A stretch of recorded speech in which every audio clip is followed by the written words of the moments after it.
క్రమం తప్పకుండా మనం నడుచుకోవడానికి, క్రమం తప్పకుండా దేవుడు మనకు అవకాశం ఇచ్చినందుకు. రెండవదిగా దీనికంటూ మనకు క్రమం ఉంది. ఇటు భౌతికంగానే కాకుండా ఆత్మీయంగా కూడా మనం ఏదో ఒక వాక్యాన్ని చెప్పుకుని చక్కగా దేవుడిని పాటలతో కీర్తిస్తూ నడిపించుకునే అలవాటు మనకు ఉంది. కాబట్టి ఆ క్రమంగా ఒక చిన్న వాక్యాన్ని కూడా చదువుకుని మనం ముగించుకుని రెండవ సెక్షన్లోకి మనం వెళ్ళిపోదాం.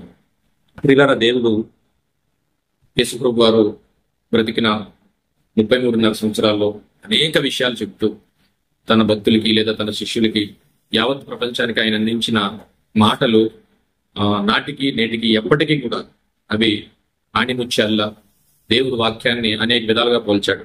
నీరుతో పోల్చాడు. నీరు లేకపోతే ఈ సృష్టి లేదు, ఏ మనిషి బ్రతకలేడు. అలాగే వాక్యం లేకపోతే ఏ మనిషి బ్రతకలేడు. ముఖ్యంగా వాక్యాన్ని ఒక మంచి ముత్యంతో పోల్చాడు. మంచి ముత్యం అనేది ఎక్కడ ఉంటుంది? తయారు చేయలేరు ఎవరు. అది సృష్టి. ఎక్కడ ఉంటుంది మంచి ముత్యం అంటే? ఎక్కడికో వెళ్ళాలంట, లోతైన ప్రదేశానికి వెళ్తేనే సముద్రంలోని దొరుకుతుంది, కానీ మంచి ముత్యం అన్ని చోట్ల దొరకదు. వాక్యం కూడా అంతే. వాక్యం అంత తొందరగా అందరినీ ప్రభావితం చేయదు, ఆయన కృపలేంది. అలాగే వాక్యాన్ని మరో దాంతో పోల్చాడు. జుంటు తేనె అన్నాడు ఆయన. వాక్యం ఎలా అర్థంగా? జుంటు తేనె. అది తొందరగా కనుక్కోలేరు దాన్ని. ఆ జుంటు తేనె ఎలా ఉంటుంది, ఎక్కడ దొరుకుతుంది అనేది చాలా మందికి తెలియదట. అలాగే చాలా మంది మనం ఉన్నాం, ఎంతో మంది వస్తున్నాం, కానీ వాక్య మీద విశ్వాసం కానీ దేవుడి మీద విశ్వాసం కానీ ఎంతమందికి ఉంటుంది అంటే ఇదిగో జుంటు తేనెలాగా ఉంటుంది. జుంటు తేనె ఉంటుందట కానీ ఎక్కడ కనిపించదు. అది ఎక్కడ ఉంటుందో తెలుసా?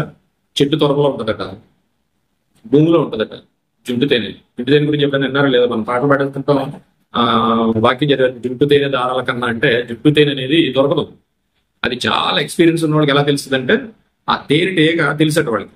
ఆ ఏగ ఎక్కడికి వెళ్తుందో దానికి కూడా వెళ్తే అది ఎక్కడ పెడితే తెలిసినా ఎలాగెళ్తాయి తెలియదు. భూమిలో ఉంటుంది, కట్టవాలని ఉంటాయి పొలాల్లో, అక్కడ చెట్టు త్వరలో బయట ఎక్కడ పెట్టదు జుట్టు తేనె.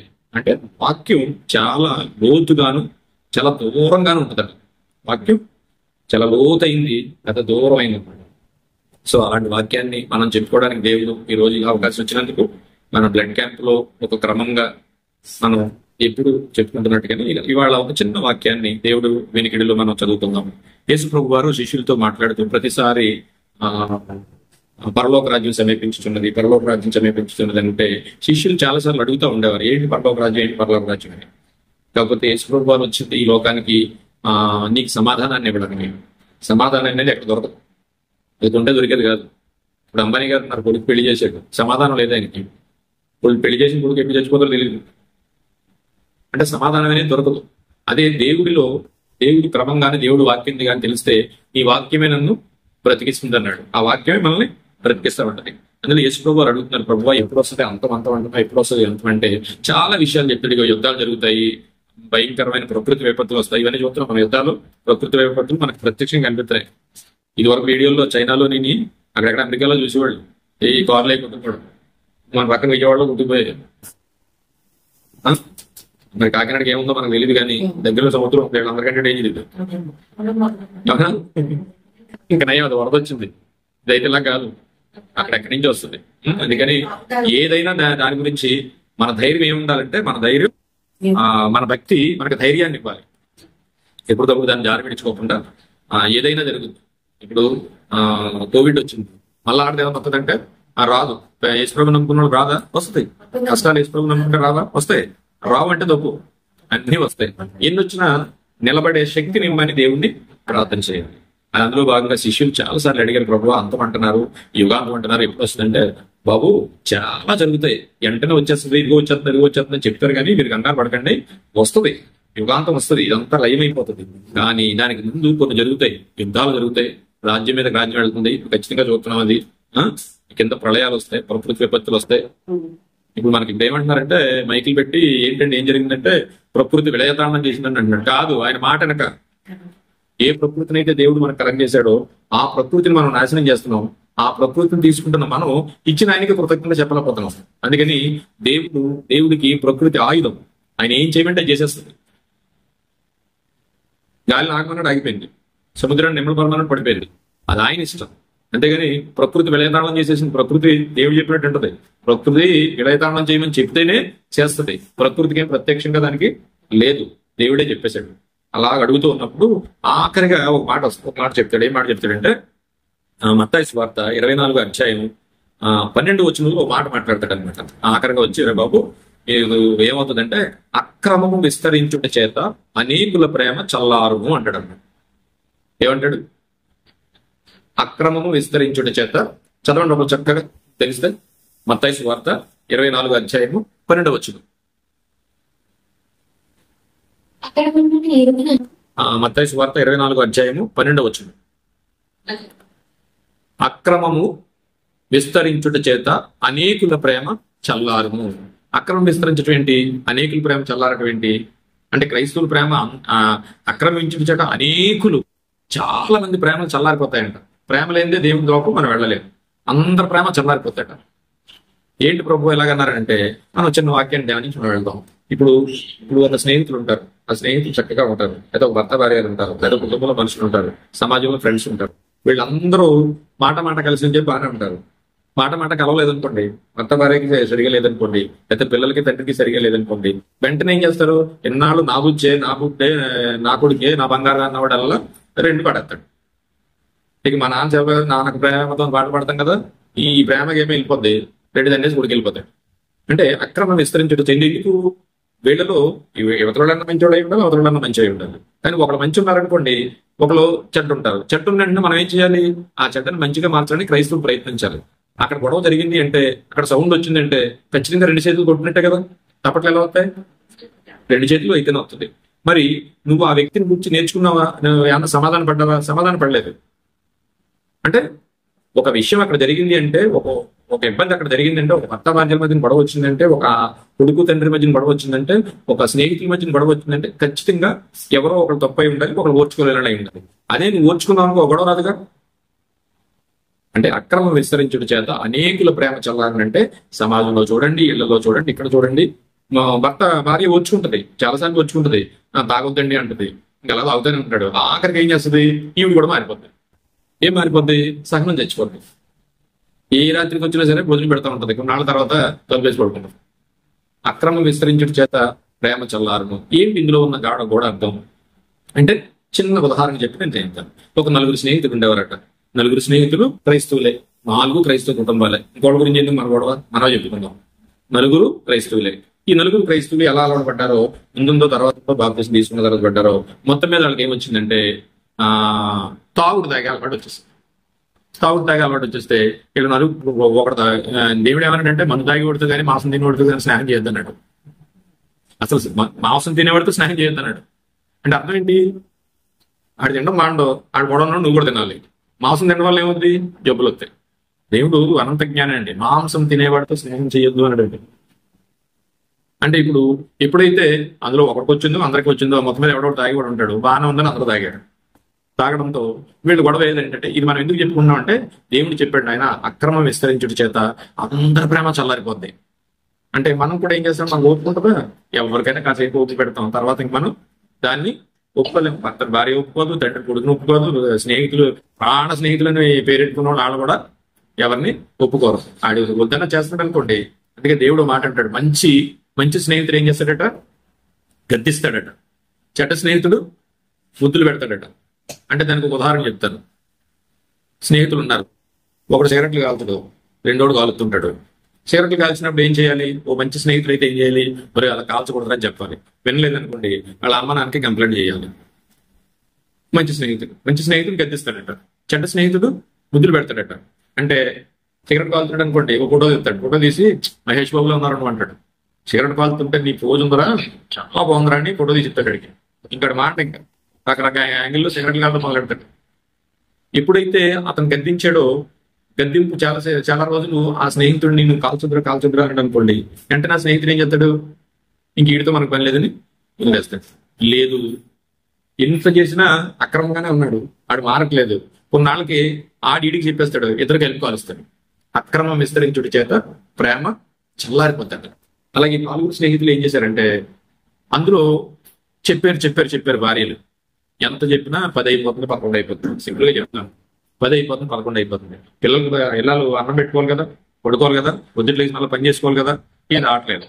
ఆఖరికి ఎలాగైతే అందులో ఒక 4 ఒకడు ఏం చెప్తున్నాడంటే, మరి మీ భార్యలు మీకు చెప్పారు చెప్పారు వింటలేదు. 10 గంటలకు వస్తూ ఉంటున్నారు, లేదా గడేసి పడుతున్నారు.